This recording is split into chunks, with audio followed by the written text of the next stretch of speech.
This is my aquaponics setup. So we'll start here. That is a line with water in it for the heat mats, which I built a chook shed, then I noticed had a nice flat area and I had them in the shed, so I'm surprised with how well they work. It makes 1 degree difference, maybe 2 degree difference over about 5 hours to this 2,500 litre setup roughly in winter. So what do I have? So I've got, this is the main sump where everything drains to eventually, with the main pump in it. Pumps out into a big filter into the main tank, which holds 7 jade perch. Oh, there you go, you can see one. They're nearly eating size, they're about ½ kilo.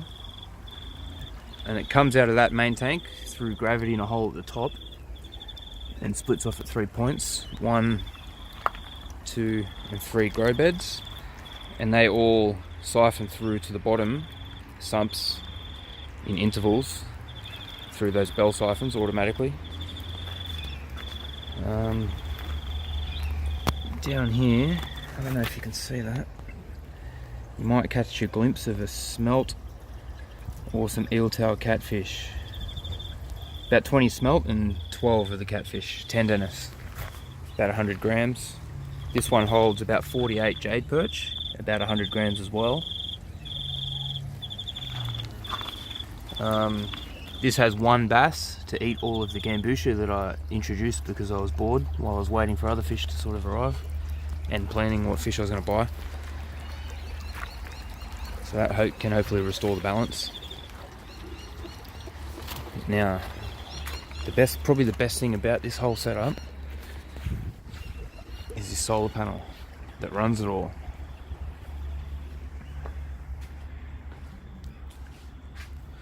So the solar panel comes in through that hole, which was already there. It's just a car battery for the time being. I spent like $1,000 on lithium batteries, and then about $20 on a charger, which failed at the end of the day. It let them discharge too much. So that was an absolute heartache on my part. What a waste of money. But anyway,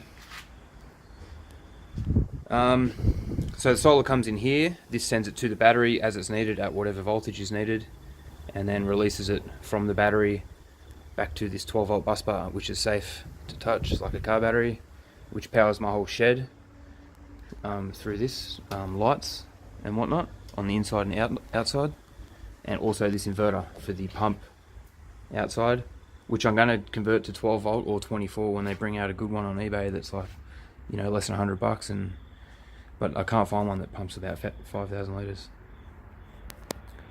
And also, so coming off this bus bar is a 12 volt line, no, actually out through a new hole down there, out to another little, I suppose, switch box. I actually do this for, like, I'm an electrician for a living. This is all 12 volts, so it's not dangerous anyway, but this is lights for inside the greenhouse, which works by plugging it in. You can see that. Just an LED strip light, $6 from eBay. Works bloody well and doesn't use any power at all. That is the solar heat mat on top of the chook shed. That's the little pump for it, which is 12 volt, 800 litres per hour, 3 metre head. And the little USB stuff. These are surprisingly effective. There's little aerators, $6 from China, and they're silent, like actual silent, not like advertised silent. They're on. You can't hear anything.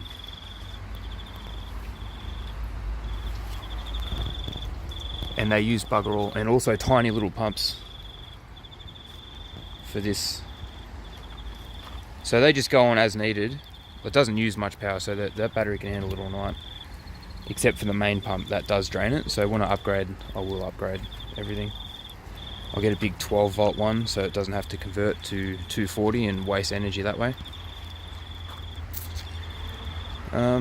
As for growing stuff, that's sort of a side project. I'm more interested in the fish and whatnot, but I have become much more interested in it. The chemistry involved, as well as planting times and what species to grow when.